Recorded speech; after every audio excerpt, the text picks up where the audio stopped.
Tua Tagovailoa is now being blamed for Tyreek Hill wanting out of Miami. That by Cam Newton, who seems to have been growing an agenda over the last while. He's turning into the new version of Chris Sims when it comes to Tua. We will talk about it all. Also, we will get into my top offseason priorities for the Miami Dolphins as we get ready for free agency and the draft. Terron Armstead discusses his future, and we will discuss so much more on today's episode. Do me the favor, smash the like button, subscribe if you're new, and let's get into this.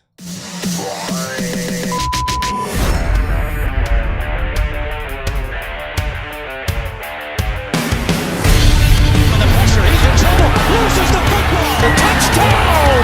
Got it! You have got to be kidding me. Jalen Waddle has a Dolphin touchdown.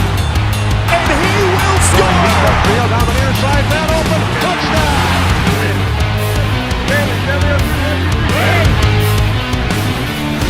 The run from Tua Tagovailoa. Touchdown! He's going deep.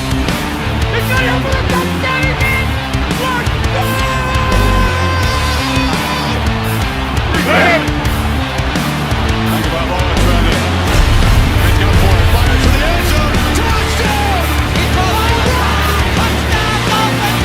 Beautiful day to be a Dolphin fan. Let's go!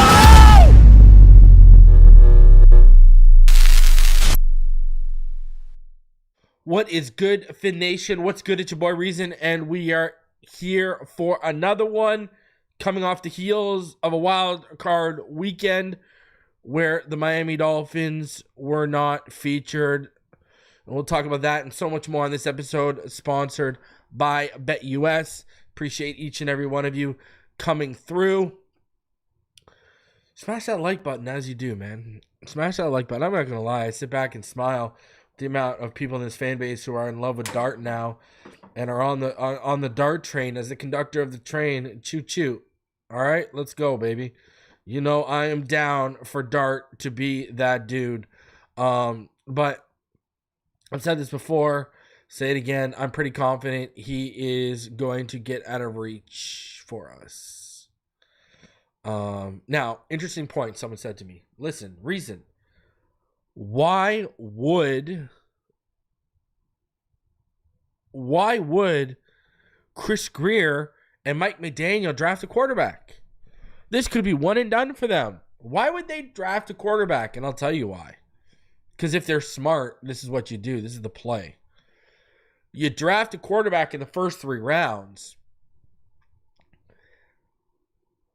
and that could be their next get-out-of-jail-free card with Stephen Ross. And what I mean by that is you could draft a quarterback. Like, let's say you drafted Dart in the second round. I'm really worried it's going to take the 13th overall pick, and there's no way they're spending 13th overall. Like, I've already told all y'all.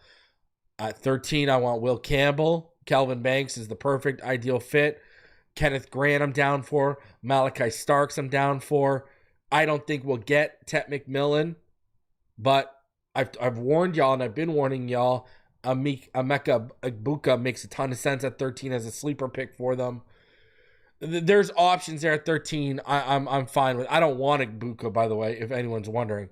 You know, I want Will Campbell, Calvin Banks, Malachi Starks, or Kenneth Grant more than I want him. The only receiver, the only weapon I want in the first round really that high is Tet McMillan, and Tet McMillan will be off the board. So, you know, let's say you go with Jackson Dart in the second round. Let's just say he falls to you in the second round somehow, some way. I saw the Palm Beach Post projected him as a 4th or 5th round pick. I don't know who they got that idea from, but anyways, if you were Grier and McDaniel, that is kind of your potential get out of free card, and I'll tell you all why. You could turn around and say, listen, we just drafted our guy. We held over Tua from the previous regime, and Grier put his hand up and said that was my pick with Flores. We held him over, but now Dart, we've invested a second round pick, a high pick, in a guy that Mike likes and who McDaniel who's McDaniel's vision for this offense can run through. Like, you can sell that. I'm not saying you'd be right. I'm not even saying like I'd give him another year, but I'm saying like that's a viable pitch. Like, if they came to Ross with the way Ross conducts things, I bet you that would give them pause if they underachieved. Especially if Tua got hurt and that kid came in and showed promise. Or if they've been watching him privately and they've been seeing his growth and Ross is really impressed with what the kid's shown. That could really actually buy you more time as of drafting a quarterback high. If you really think about it, drafting a quarterback high, as long as they develop him and he shows promise to Stephen Ross, that could be you could turn around and say, yo, this kid's not durable, blah, blah, blah. We got to move off Tua, but hey, Mike picked his guy. It's this guy. Now, it doesn't even have to be Dart. It can be whoever you want to insert name here. I'm just using that as an example. Think about it. Right? Play the game. Don't let the game play you. If you think about it, that's a chess move. If you're a desperate GM and head coach combo. And I will repeat, I do not want Tyler Warren at 13. I do not want a tight end at 13. From the second round and beyond, there's going to be guys like I think Loveland will be gone. Obviously, I think Loveland might even go before Warren. I don't know, but those two will be the first tight ends off the board. But I mean, there's Mason Taylor. There's my boy Luke Lachey, who I think I got the feeling he's going to drop to like the 5th round because of his injury. Someone's going to draft him, and he's ended up going to be in the stud that I wanted, right? Iowa tight ends turn into that. There's Lachey, there's Mason Taylor. Hell, you can go Aronde Gadsden. There's Gunnar Helm. There's Harold Fannin. There, et cetera, et cetera. There are options at tight end that you could get on day 2 and day 3 that would be better value to where they're being picked. So,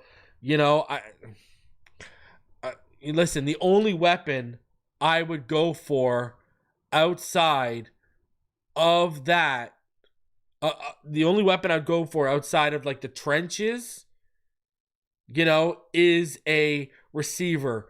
And the only other things that would draw me out of the trenches is like Will Johnson fell. And I don't think Will Johnson was going to fall. Or Malachi Starks. I think Malachi Starks, for even the casual football fan, from the people that know the draft class to the people that are just casual fans just doing, their little mock drafts, everyone would be pretty much happy with Malachi Starks. Because the guy looks like he's going to be a top 5 safety in the NFL in a couple years. So, it is what it is. It is what. No, I don't want. No. Tyler Warren is not Brock Bowers. Stop this nonsense. I'm sorry. I do not want a tight end at 13. Brock Bowers is a good blocker, but a generational receiving tight end. Warren is not generational at anything. If Brock Bowers wasn't a generational receiving threat, I wouldn't even have been vouching for moving up for Brock Bowers the way I was last year. If he was just really good receiving threat and a really good blocker, I wouldn't even have vouched for him. But the reason was he was a good blocker with potential to grow as a blocker, and he was going to be a potential generational receiving threat at tight end. That is why I was down for moving up. And we had no tight end. Now you got Jonnu Smith, who just had a career year. You don't need the investment at 13. We got other issues. You need a tackle. The number one thing should be a tackle that can play guard. Like, you need to replace Robert Hunt and Robert Jones. And then if Terron Armstead comes back and when Austin Jackson is back, there's a good chance, given their histories, you're going to need someone that can play tackle. And it might be more than Patrick Paul. We were down to our tackle, 4 this year? And don't sell me no Keon Smith idea. Will Campbell and Kelvin Banks are the best option. Now, if they are off the board at 13, let's have the discussion and see how the board falls. Because Malachi Starks is still probably going to be the best player on my board if you're going BPA. But, when you look at the offensive line class, the same thing. I understand the need, but I keep the same energy in terms of going that high for certain guys at even tackle where we could get that, like, do I want to, like, for example, do I want to take, I don't know, Josh Connerly out of Oregon? Do I want to take him at 13? No. Do I want to take Wyatt Millum at 13? No. I'm afraid of Ariante Ursi rising up boards. Do I want to take him at 13? No. Do I want to take Josh Simmons at 13? No. I don't know if y'all saw what Cam Williams, the tackle for Texas, looked like against Abdul Carter, but do I want to take Cam Williams? No. I don't. I'm very selective. It's not, at 13. I mean, you might be able to eventually sell me on Connerly depending on how he tests, but even still, he's like 283, 285, something like that.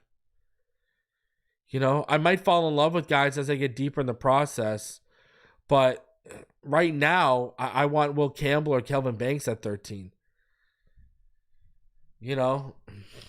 Ursery's interesting. He's 6'6" and 325, but work, bro. Emory Jones. I like Emory Jones, but is he more of a guard than a tackle?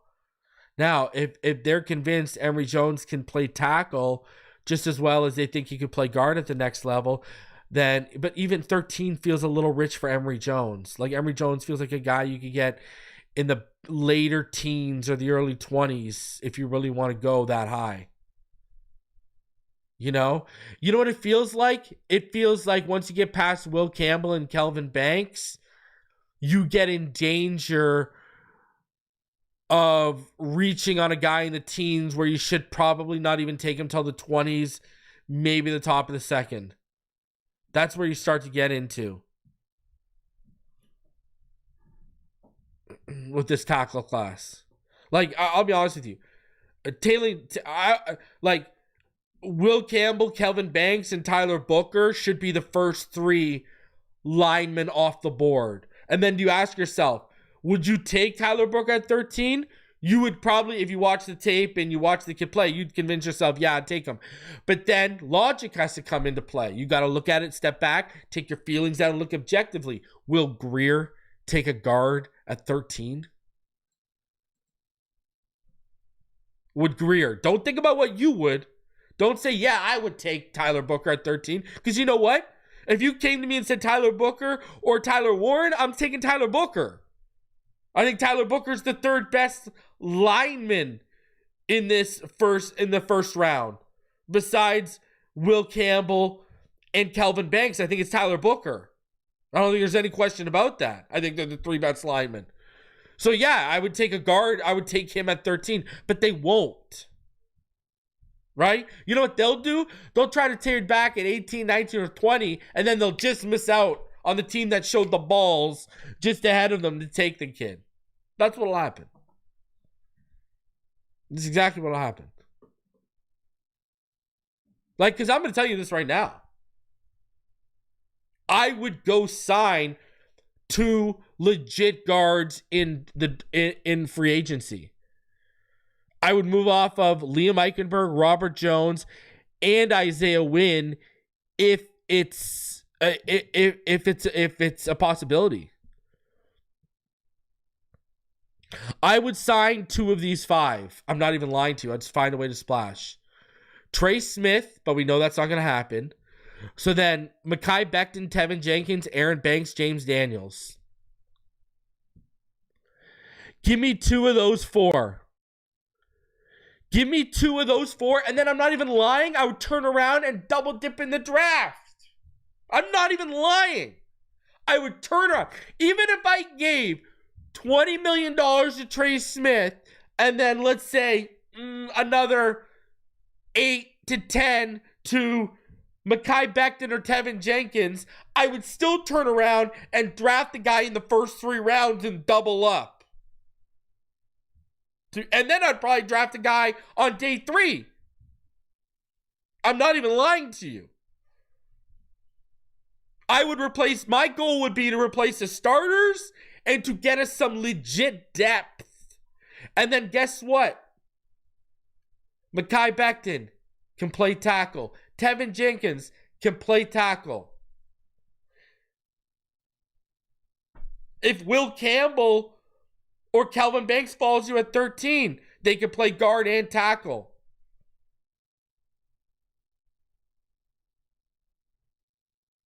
I want guys that legitimately can play both. Because as long as you have Terron Armstead and Austin Jackson in the building, you're going to need that. And until we know what Patrick Paul is, you're going to need that.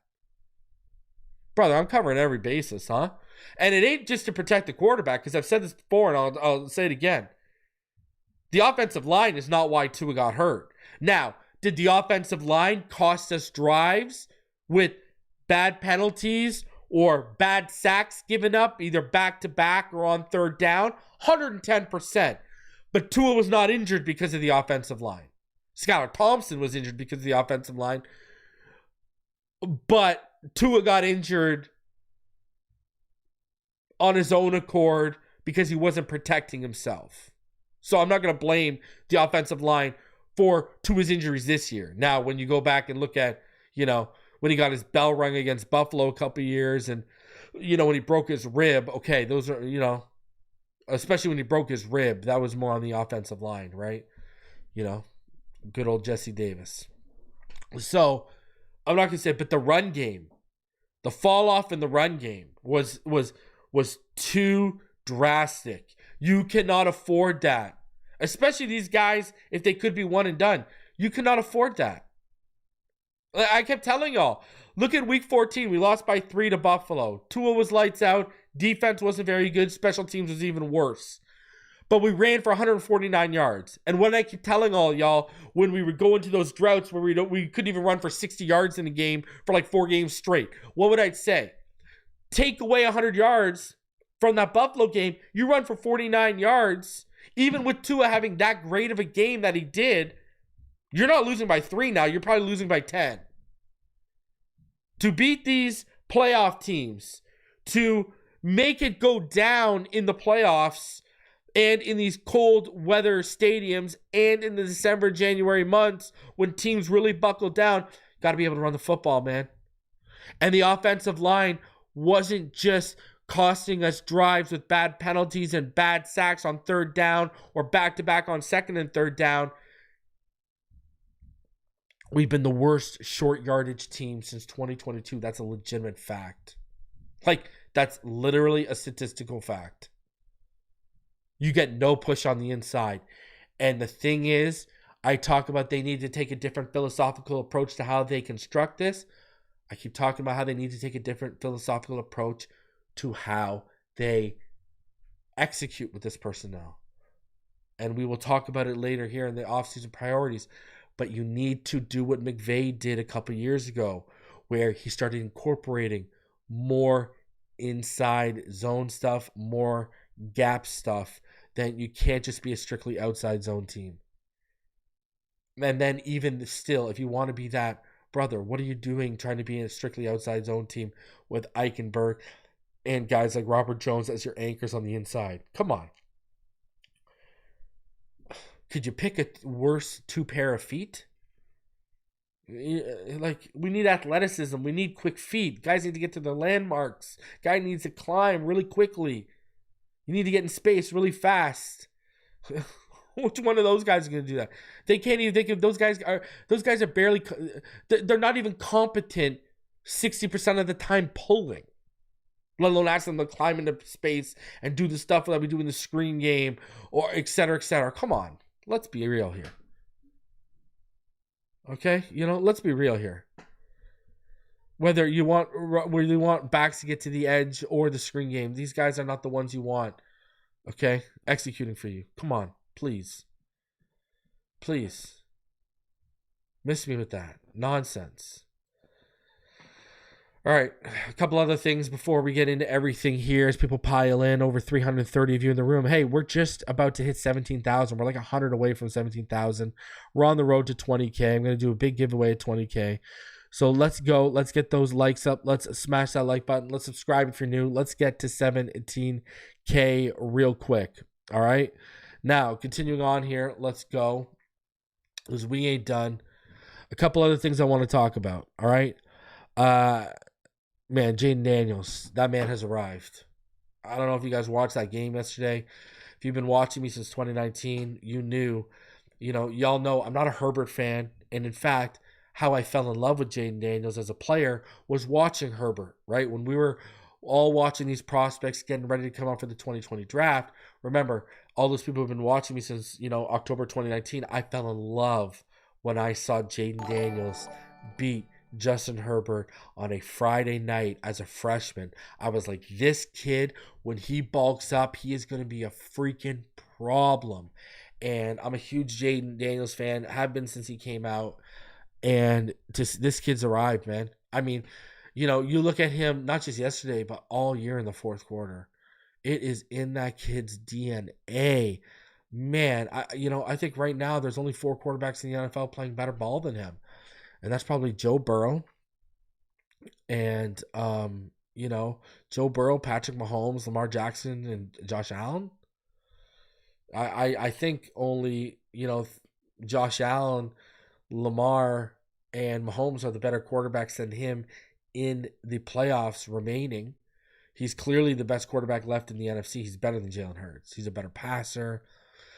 Can kill you with his legs. He's just so dynamic. And he's just ice in his veins in the fourth quarter.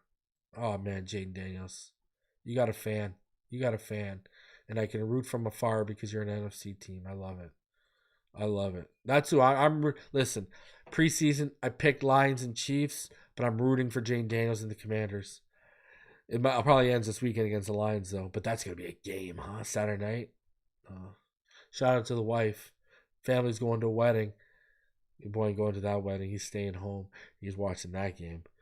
Shout out to Peter for joining the Pro Bowl. Listen, that 3 Takes episode, that channel member update, it's coming for y'all, okay? It's coming either tonight or tomorrow morning for y'all.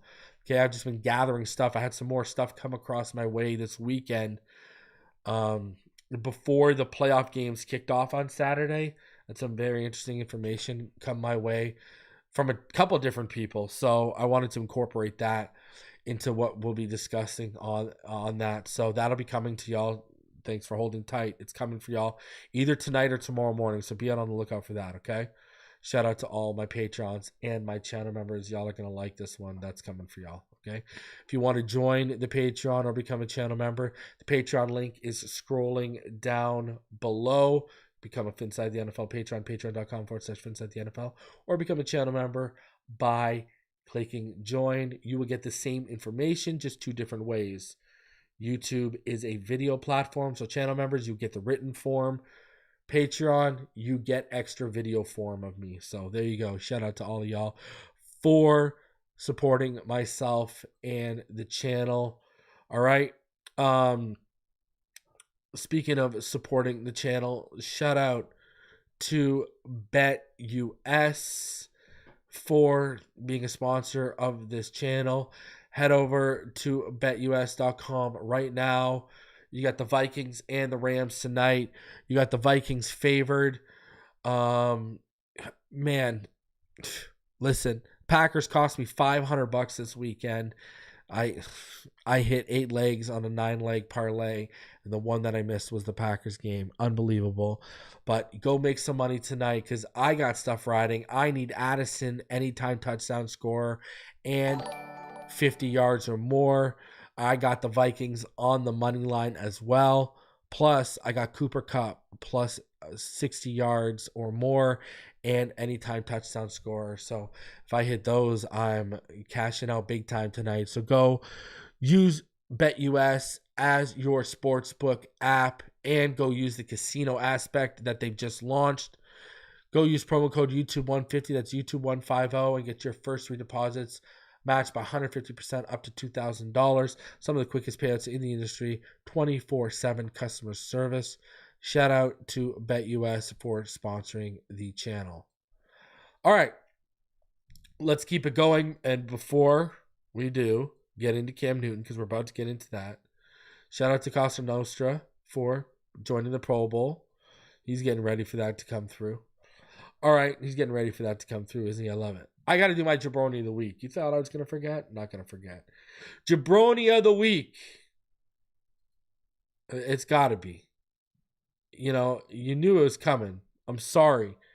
But you knew it was coming. I'm sorry. The Herbert sexuals. Oh my God. The Herbert sexuals. What a awful, awful weekend for you guys. Listen, I'm going to say this. You can question Tua and Justin Herbert and their ability to win in big games. But there is no doubt about it, Herbert's worse. In his 2 playoff appearances, he blew a 20-plus lead, a 20-plus point lead against the Jags, and we've now seen who Trevor Lawrence is. And then against the Texans, and yes, on all my parlays, I took the Texans because I knew what was about to happen. I knew it. And I'm specifically talking to the ones in this fan base that we've had to listen to talk about how we should have taken Herbert. We should have taken Herbert. Guess what? Herbert would have got us the same place that Tua's got us so far, because Herbert's missed games. Right? Herbert can't win the big one. He's got a better coach. Listen, I'm going to tell you this right now. You give Tua Tagovailoa Harbaugh, and Harbaugh says, let's run the football and rely on defense, and I want you to manage the game and not turn the ball over. They'll win. Tua would win playoff games if you want him to do that. And don't give me, well, if Herbert had this. Bro, they've drafted Rashawn Slater, Joe Alt. I mean, they've actually went out and spent legitimate. I mean, I know he retired, but they went out and got him Corey Linsley, right? Like, let's not sit here and act like they haven't tried just because things haven't worked out. I mean, we can say what we want about Quentin Johnson. I wasn't a huge fan of him coming out, but they spent a first-round pick on him, right? They've spent on the offensive line, high picks. Whether it's worked out or not, that's a different story. But they've invested more than we've invested. We haven't invested a first-round pick since Austin Jackson. Think about that one. We haven't invested a first-round pick since 2020. They've invested 2 first-round picks in offensive linemen since 2021. And everyone remembers, I know y'all remember, I wanted Ladd McConkey. I know y'all remember how badly I wanted Ladd McConkey. So I don't want to hear, oh, well, if he had Tyreek and Waddle. What are we talking about? This guy, first of all, Ladd McConkey, what was the score? It was 7-6, right? 7-6. He overthrew Ladd McConkey by a quarter mile. Ladd McConkey beat the coverage. He was gone for a touchdown. This guy threw more pick sixes than he hit open guys for touchdowns on his own team yesterday, like a couple days ago. And y'all were trying to tell us we screwed up?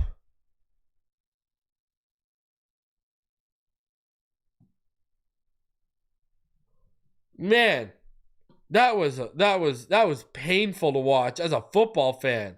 I haven't liked Herbert since Oregon. Remember, Herbert was my QB4. I had Love, Tua, and Burrow higher than him. Love and Burrow have won playoff games before him and Tua. And the Waddle Tyreek, if he had Waddle Tyreek.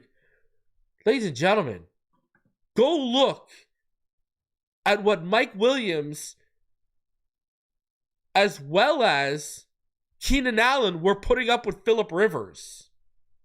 Why do you think he had such massive numbers in year one? And he had Austin Eckler. Remember, everyone wants to rip on Tua this year. A lot of these Herbert sexuals want to rip on Tua for throwing at or behind the line of scrimmage this year, when if you watch the film, it's bang, bang, bang, check down, bang, bang, check down, right? That's why Tua Tagovailoa, when you actually look into second read, Tua Tagovailoa was like, what, 6th or 7th in the NFL this year and throwing to his second read and beyond. For what? Herbert's first 3 years in the league? 50 to 60% of his production came from Austin Eckler at or behind the line of scrimmage? But that was okay. That was okay.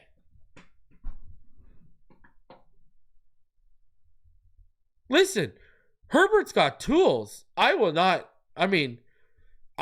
deny that at all. Herbert's got tools. But what's all that tools if you're even worse in bigger games than Tua Tagovailoa?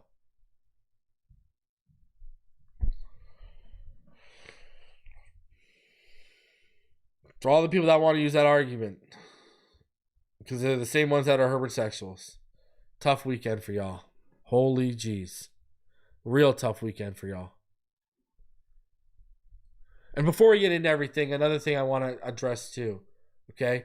Because I see, a little coaching stuff here, first of all. Fangio. Okay? Everyone is looking at what Fangio's doing in Philadelphia and they're glazing it.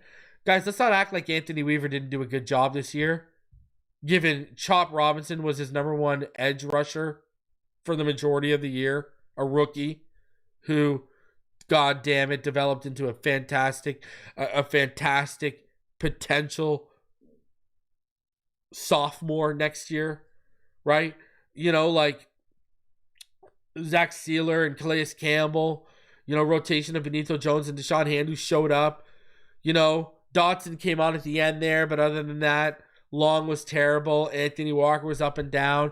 The secondary, Fuller was in and out of the lineup. Storm Duck had to play because Cam Smith couldn't stay in the lineup. The safety unit was a disaster. And look at what we got from Anthony Weaver.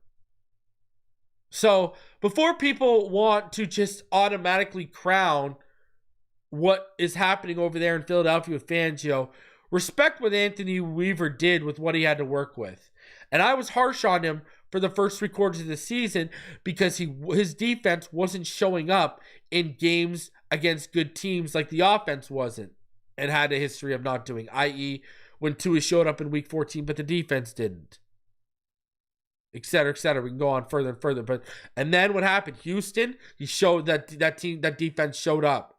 And then to end out the year, they showed up. So, and they finished top 10. Now, I do agree those numbers are a bit skewed because of how easy of a schedule we played, but Weaver did a damn good job. He looked more comfortable as a play caller and with using his personnel in year 1 than McDaniel does at times and most of the time in year 4. Let that sink in for a second. So, shout out to Anthony Weaver. Yeah, Fangio's doing a good job over there, but let's not discredit what Anthony Weaver did this year. And I think with free agency, the draft, and guys getting healthy, Weaver's going to be even better if he returns. And I expect him to return this offseason. I hope he does, at least. I hope he does. Let me not say I expect. I hope he does. Okay? And I got to also add this. Mike Vrabel. Everyone's so scared of Mike Vrabel. What are we afraid of with Mike Vrabel? Mike Vrabel had far more complete rosters. Like, when he did what he did and he went on that run with Tennessee, look at how complete those rosters were. And literally, they hitched the wagon to Derrick Henry offensively. They got so much to build. Yes, I warned all y'all Drake May's that dude. I warned all y'all Jaden Daniels and Drake May were those dudes. I warned each and every one of you. So no one should be shocked about that.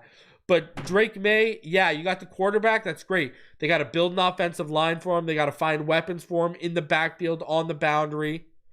They got to find a pass rush. Yeah, they got all that cap room. But first of all, New England's not going to be at the top on a lot of people's lists, even with Vrabel going there, because it's freaking New England. So let's now with Brady and Belichick. It's not like Brady and Belichick were there, is what I mean, you know?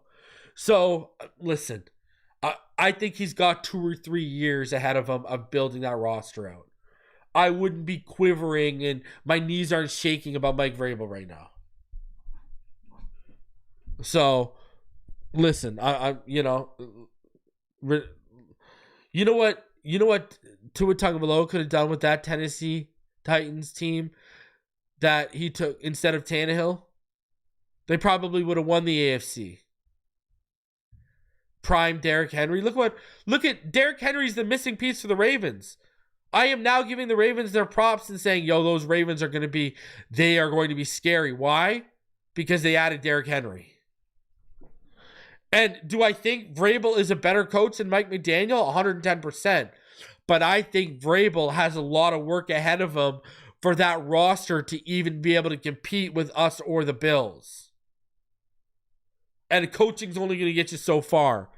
I don't put Vrabel in the Andy Reids. You know, I don't put him in the elite category. I look him at as good. I think he's a good coach. I don't look at him as an elite coach.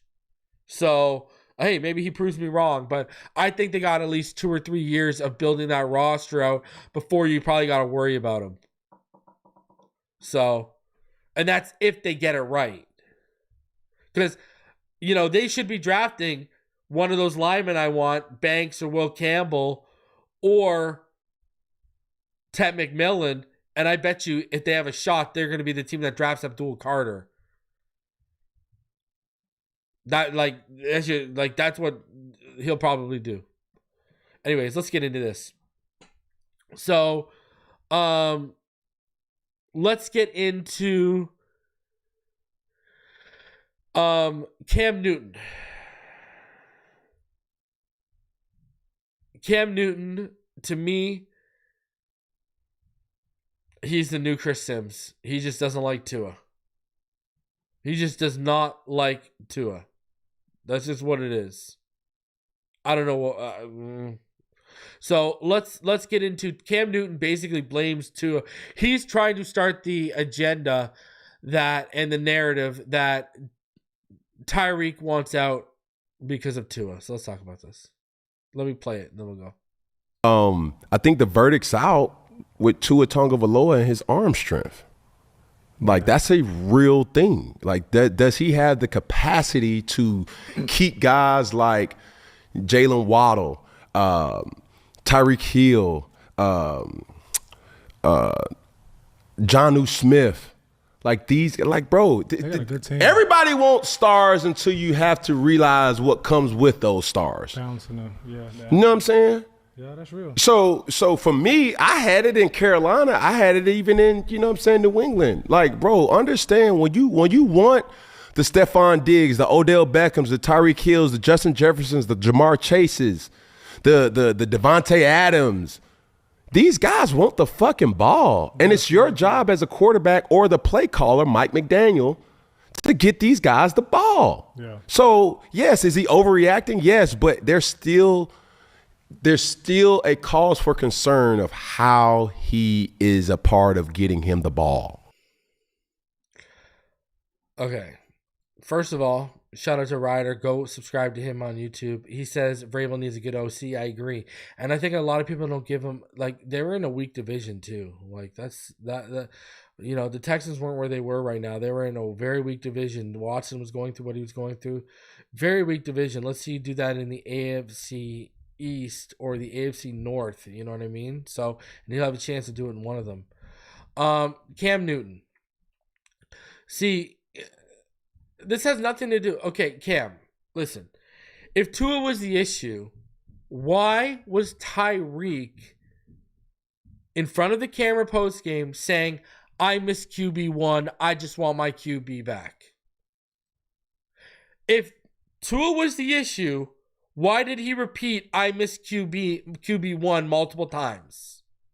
I miss QB1, man. I miss QB1. I just want my QB back. Why was he saying that in the interview? Because you kind of nailed it at the end there, but you're off base at the beginning. You nailed it, bro. It's about McDaniel. It's not about Tua. McDaniel is to blame.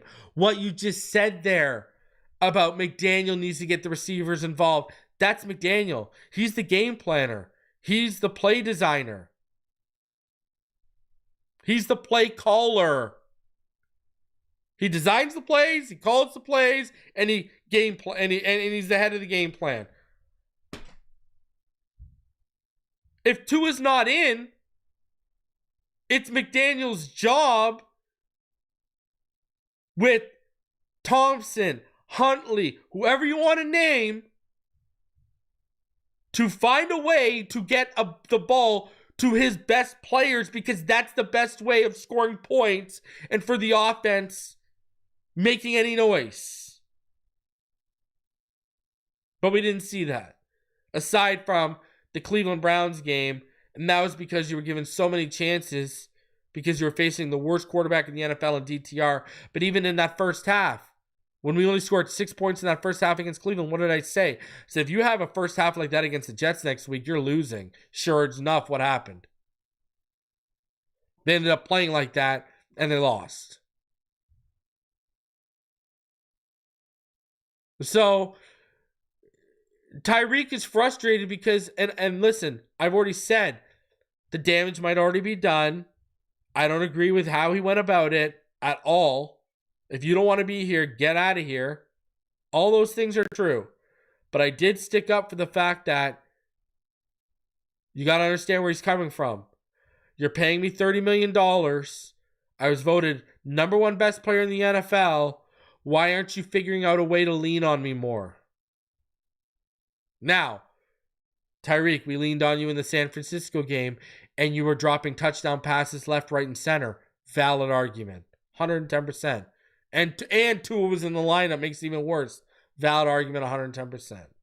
But what he's probably saying is, we should have seen more of like what we saw against the Browns, where Tyreek was clearly a focal point for Tyler Huntley. Right? And then on top of that, he's probably not happy that he's seeing Achane getting as many targets. That takes food off his plate, et cetera, et cetera. So this is, Tyreek was telling you without telling you when he was saying, I miss QB1, I miss QB1. What was he saying? I can't win with McDaniel. The only chance for me to get my opportunities, my targets, and be an impactful player is when Tua's here. And that's our only chance for winning. If it's me and McDaniel, I don't even know if I'm going to get my opportunities. That's basically what he's saying. So, Cam, I get it. You got an agenda because hating on Tua pays the bills. But you're off base. You're off base. A lot of assumptions, and you don't need to be a rocket scientist to put the pieces together here. Right? Again, go back to the fining thing. Multiple time offenders being fined because they're late or doing whatever, to counteract team rules and go against team rules at their own whim.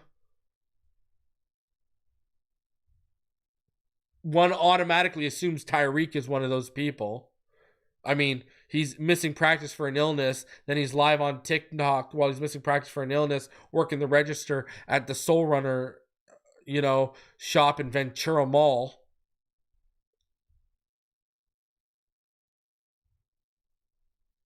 That's a coaching thing. That is not a quarterback thing.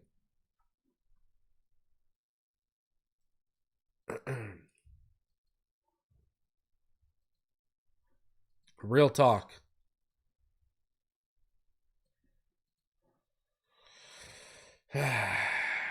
Now, let's keep it moving. Let's get into my top priorities for the Miami Dolphins. I got top 10 priorities for the Miami Dolphins heading into this offseason. All right? And this is where we're at. Smash that like button. Subscribe if you're new, by the way. Number one, it's got to be fix that offensive line. Like I said, You need new starting guards. You need depth at guard. You need a new swing tackle because Lamb was a shell of himself and banged up. You need a contingency plan for Jackson, who was always hurt, and Armstead if he's back, besides just Patrick Paul. And like I said earlier, miss me with the Keon Smith thing. That is not good enough. If you want to go get a starter and a depth piece in free agency and a potential starter and depth piece high in the draft, I would be 110% down for that. This offensive line needs to be fixed. And you need a couple of those guys. That's why I've named Tevin Jenkins, Mekhi Becton, Will Campbell, Kelvin Banks, even Emory Jones if you want to go there. You need guys that can play guard and tackle.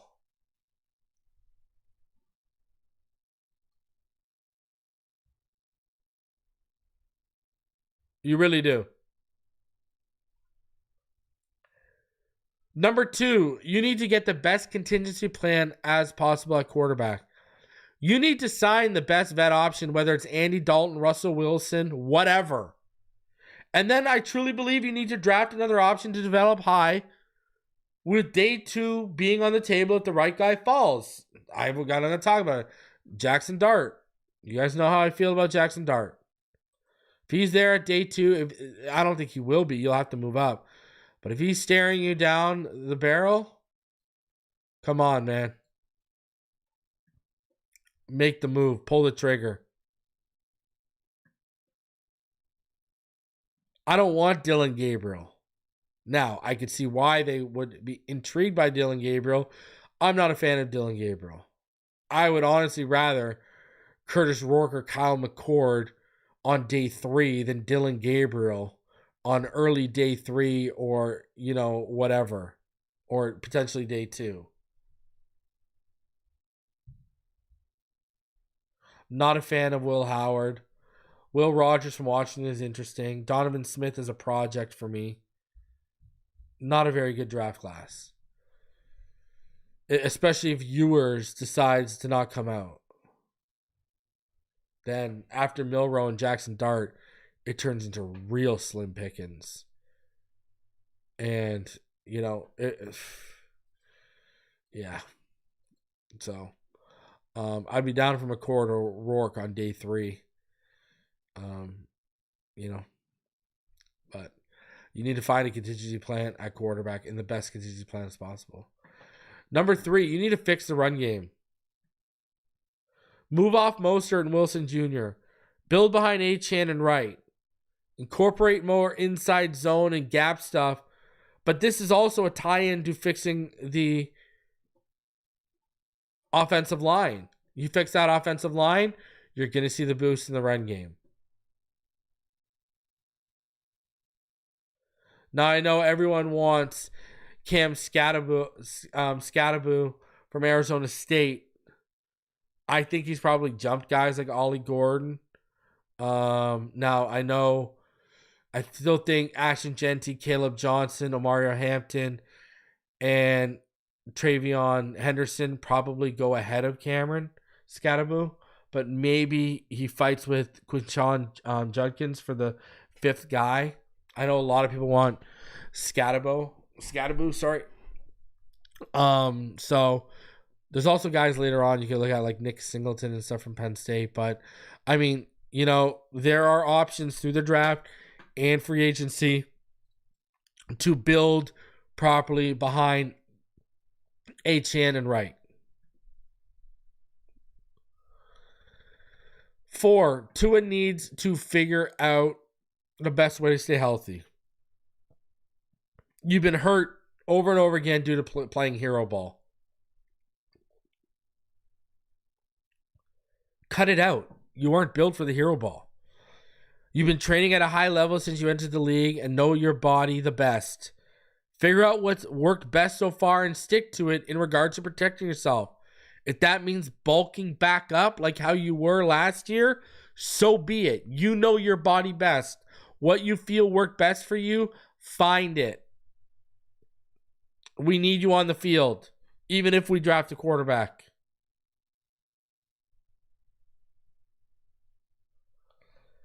Figure out that Tyreek situation. Either move off of him or move on.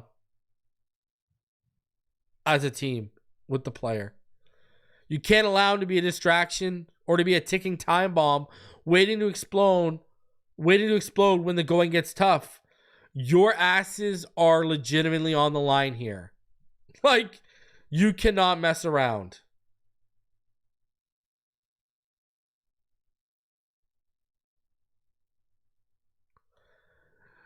Number 6, you need to come to the conclusion, does the safety unit need to be rebuilt, or do we sign Holland and use McMorris? Because Holland's going to want top dollar.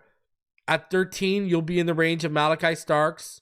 In the second, if you don't take Malachi Starks, like, let's say one of those tackles falls to you, right?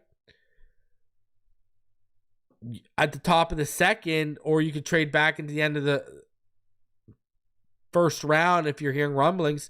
Nick Emanawari from South Carolina will be around. Now, Andrew Makuba, Xavier Watts are also going to be around as well. So there are those options. I don't know if Xavier Xavier Nwankaba went back to Ohio State or not. I think he might. Did he? I think he might have gone back. I don't know if he did. I don't know if he's declared or not. But I don't think he's declared yet, Xavier Nwankaba. I don't think he's declared yet. So, I don't know if he's coming out, but everyone knows I love him out of Iowa. So, anyways, no problem. You need to figure out what you're doing at safety. Number 7, will you cut or restructure? Yeah, I like Malachi more. Do you cut or restructure Chubb? And that is a big, big question. Do you cut or restructure Chubb? That is a real question on your hands. And you look at him. If you were to restructure Bradley Chubb, you save about $13.721 million. If you were to cut him as opposed to June 1st, you save $19.55 million. You take on $9.1 million in dead money, but you save $19.55 as opposed to June 1st. Do you restructure him?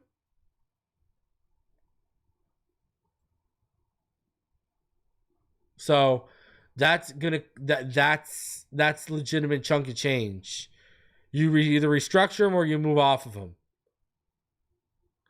And then number 8, kind of sticking with the same theme, you got to create some cap. So with restructures alone, we can restructure Tua Tagovailoa already. People don't realize we can save 19. People hate on Tua's contract. They're about to love it when they restructure him and save $19.3 million. Chubb, if you restructure him and Chubb, you save $33 million between the two of those restructures alone. If Armstead comes back and you restructure him, that's another $9.5 million you've restructured. So you've created like $40 million off of 3 players. Ramsey's going to want more guaranteed money. You could work something out. A new deal could save you about $3.2 million. Austin Jackson, he's hurt. You could ask him to restructure. That's another $7.3 million.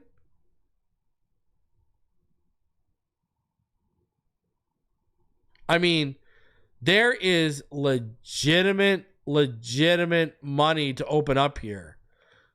Brooks and Sealer can be restructured, and they create, just over $11 million between the two of them. Like, if you restructured Tua, Chubb, Armstead, Ramsey with a new deal, Jackson, Sealer, and Brooks alone? I mean, You're talking about, let me do the math here. You're talking about 69, just over 70 million between those guys. You could restructure. Like, just with those guys, you can create that much, over $70 million in cap space.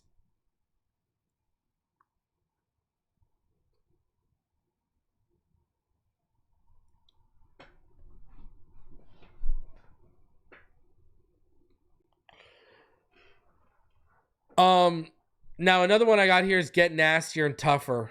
I mean, you got to kill the finesse. Do what you have to do through free agency, the draft, or other roster changes, staff changes to bring a sharper edge and mentality, a sharper edge to the mental and physical aspect of this team. You got to start to kill that finesse narrative. I think this also comes back to fixing the running game with more inside zone and gap stuff. This is what's going to help you win in the colder months and in the playoffs. And then number 10, I think you got to find a running mate for Seiler and Brooks. Calais Campbell may not be back. The draft, they have some good DTs. They have some really good guys I like in this draft class. Obviously everyone's going to love Mason Graham. Obviously, Kenneth Grant is another guy a lot of us really, really like. Deion Walker's a guy on record, me saying that I'm a big fan of that kid's ceiling and what he could develop into with right coaching. Tyreek Williams is going to be someone I like. I like Derek Harmon a lot. Shamar Stewart. Then you get into the Walter Nolans, Shamar Turner.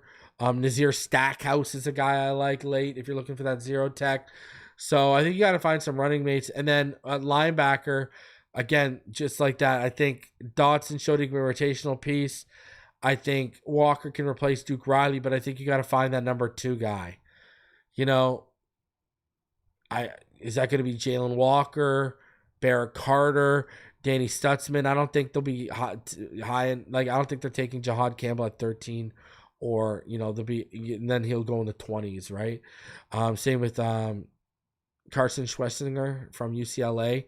So you need someone. You need someone to pair with Brooks, I think, too. So those are my top offseason priorities for the Miami Dolphins.